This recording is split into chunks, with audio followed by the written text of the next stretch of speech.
Doutora Cilange Amaral, boa tarde. Bom ter você aqui com a gente mais uma vez. Obrigada, Bárbara. Boa tarde a todos. É um prazer sempre estar aqui com vocês.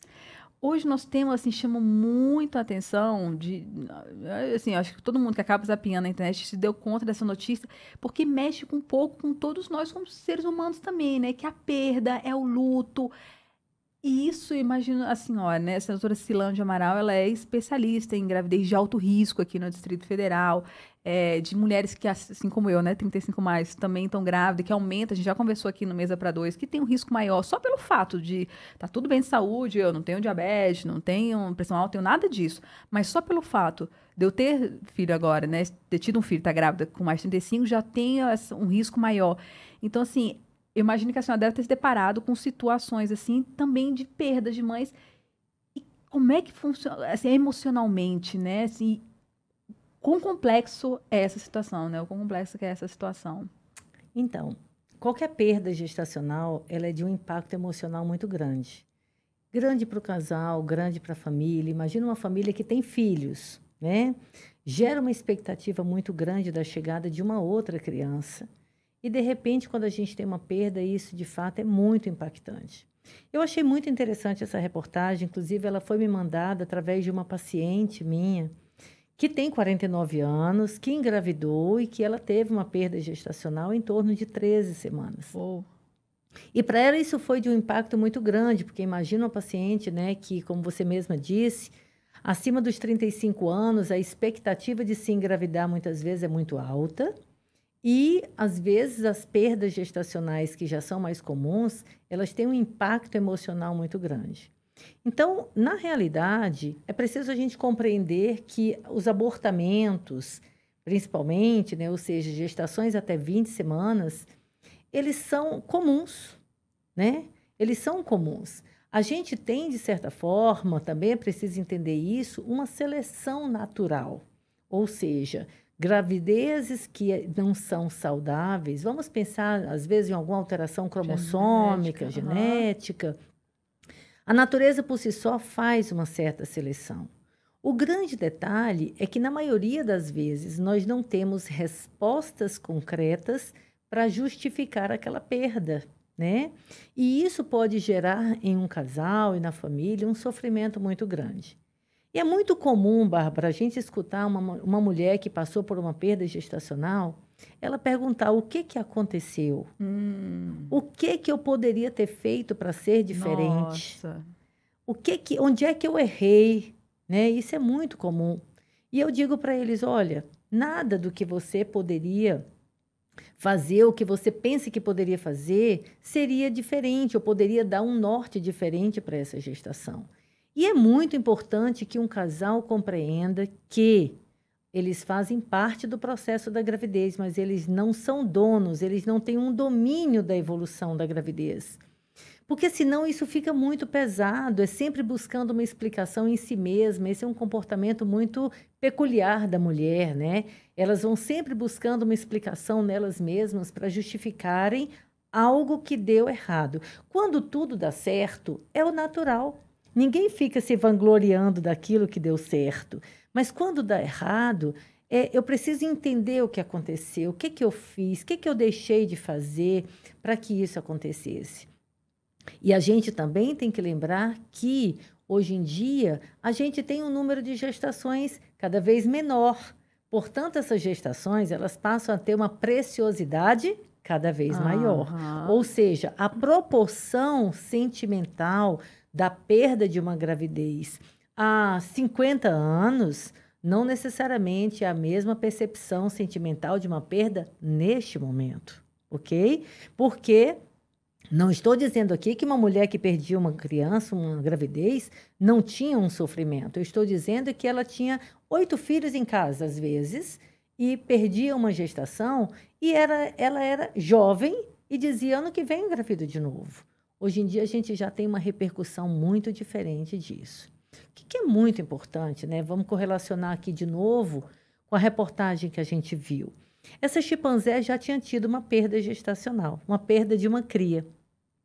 E a reportagem coloca que ela, obviamente, deve ter sofrido, mas que não teve um apego com o filhote que ela perdeu na mesma proporção que ela teve agora. Agora ela se agarrou por 3 meses ao filhote e não deixou ninguém tirar dela. Então, aqui a reflexão é, as perdas repetitivas, elas são mais sofridas.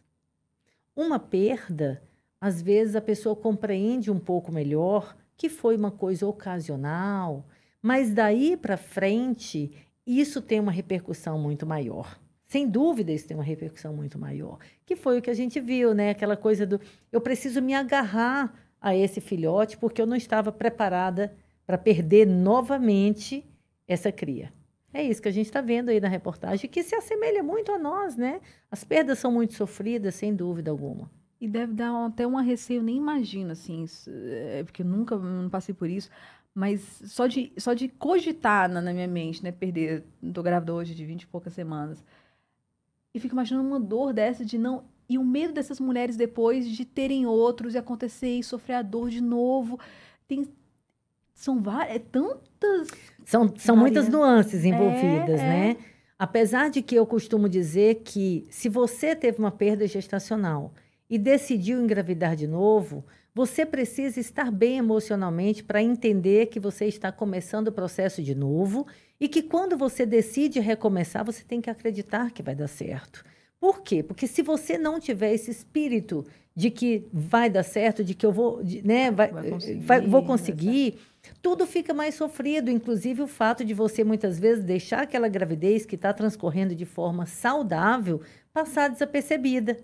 E é por isso que é tão importante, quando a gente tem uma perda, a gente sempre trabalhar com o casal a importância deles vestirem o luto da perda, vivenciarem esse luto e depois tirarem esse luto. Nossa. Porque se esse luto persistir para as gestações futuras, tudo vai ser muito sofrido para essa mulher. Por quê? Porque ela vai acabar vivenciando aquela gravidez nesse momento que está indo tão bem, sempre num sentimento de perda, de angústia, de sofrimento, de limitação, de uma gravidez que, na verdade, está indo muito bem, porque ela não conseguiu ainda se desvencilhar do luto da anterior.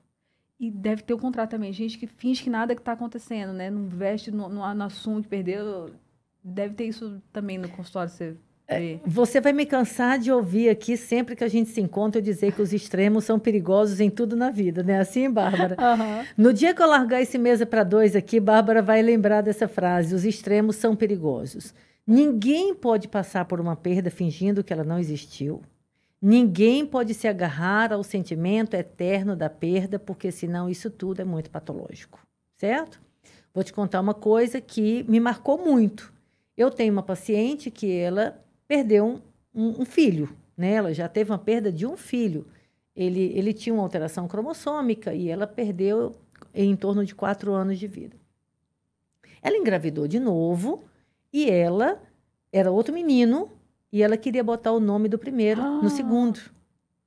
Por quê? Porque para ela, aquele segundo estava, de certa forma, no emocional dela, ainda substituindo o primeiro.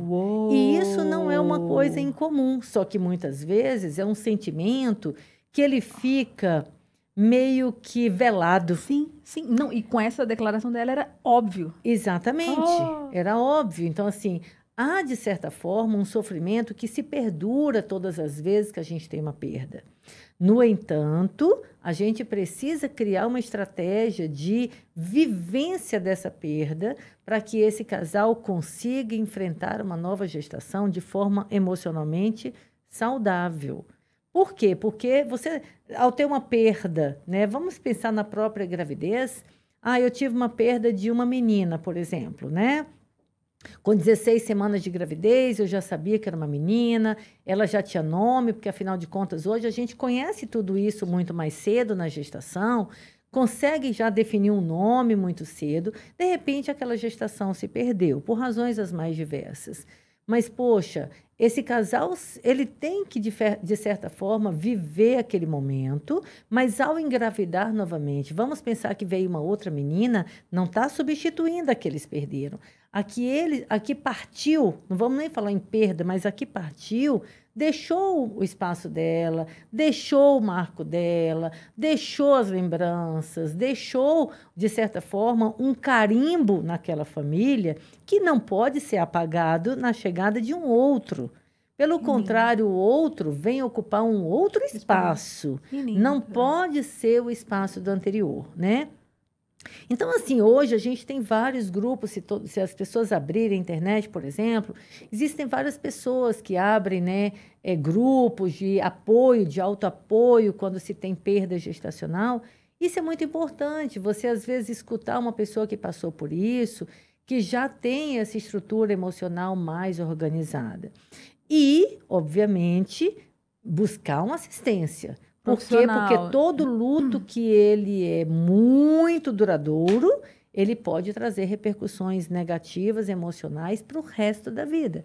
E eu digo de novo, as perdas gestacionais, elas são muito sofridas.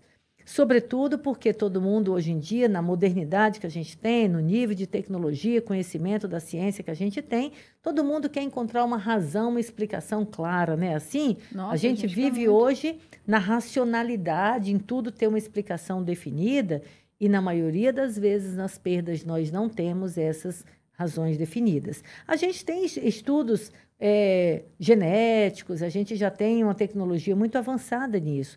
Porém, as perdas eventuais, elas não precisam ser analisadas, ser pesquisadas a fundo. Do contrário, as perdas repetitivas, aí, obviamente, o especialista entra para fazer uma análise desse casal, para fazer um estudo melhor do que de fato está acontecendo. Aí é um outro cenário, né?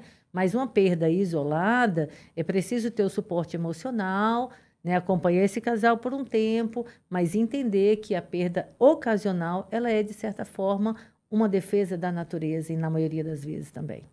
Essa questão do controle que você falou é muito a nossa geração, né? De querer controlar tudo. Assim, meu marido, antes da gente ter, a gente pensava, vem congelar. Mas já vamos fazer um estudo genético. Quando eu falei isso para uma tia mais velha, ela começou a rir, mas minha filha, pelo amor de Deus, você pensa demais.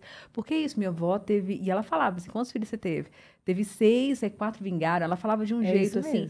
Minha avó não foi procurar explicação. Minha avó entendia aquilo como uma perda, tive esse luto, vamos aí tentar outros. E teve, né? Depois dessas 2 perdas, ainda teve o meu tio mais novo. E a gente não, imagina a quantidade de pessoas que chegam no consultório da senhora, assim como eu e meu marido chegamos, querendo antes de tentar. Já fazer uma análise, genética, fazer se está tudo bem com a gente, se vai dar tudo certo, se não vai dar. Quando me perguntam como é que eu defino a maternidade, eu digo como uma entrega completa. Jamais como um domínio. Porque você não domina absolutamente nada no contexto da maternidade. Seja na gravidez, seja no parto, seja no pós-parto, seja ao longo da vida inteira do seu filho. Você precisa ter uma entrega. Claro que é uma entrega responsável, cuidadosa, atenta, né? Mas o domínio da situação é também uma forma de nós termos um sofrimento. E eu te pergunto, imagina se nós tivéssemos um domínio de todo o processo da maternidade e quando algo saísse do nosso controle, como nós nos sentiríamos? Nos sentiríamos culpados, frustrados, derrotados. E esse peso emocional poderia ser intenso demais, nos levando a sofrimento muito maior. Por isso que eu acho que a maternidade é um processo muito divino, ele não é humano. O humano, ele é só o veículo. Mas se nós entendermos dessa forma, nós vamos compreender que assim a gente vai encarar com mais leveza, com mais tranquilidade, curtindo mais o processo, com atenção que também tem que envolver a nós, porque uma mãe e um pai também precisam de um cuidado muito grande nessa construção. Aí a gente precisa de conhecimento. Inclusive, a gente, só de me despedir com a doutora Cilange Amaral, vale a pena visitar o Instagram, quem é pai aí de primeira viagem, de segunda, de terceira, e quer conhecimento, que tem sempre cursos muito legais por lá, tem curso aberto com turma para quem quer desde o básico, assim, do básico até a situação mais complexa de lidar com uma criança, que é isso, a gente não tem o controle, não dá para ter controle, mas a gente precisa ter conhecimento para fazer o dever de casa legal. Já que ela me lembrou, tem curso para gestantes, dia 1º de junho, pelo Instituto de Obstetrícia Avançada. Quem quiser, vai ser um curso super gostoso, um bate-papo muito legal, vários profissionais envolvidos. Tem psicólogo, tem fisioterapeuta, nutricionista, treinador físico, pediatras. enfermeira para ensinar vocês no processo de amamentação e de cuidado do recém-nascido, e todo o nosso time do Instituto de Obstetrícia Avançada de Obstetras. Estamos lá aguardando vocês. E outra coisa, tem outros pais lá também, para vocês compartilharem dúvidas, crises existenciais, experiências. Isso é maravilhoso também. Conhecer outras pessoas, né? Isso é importante também. Ampliar as relações humanas. E que as pessoas também vão estar nesse mesmo barco de recém-nascidos em casa. Obrigada, doutora Silândia. Obrigada a vocês.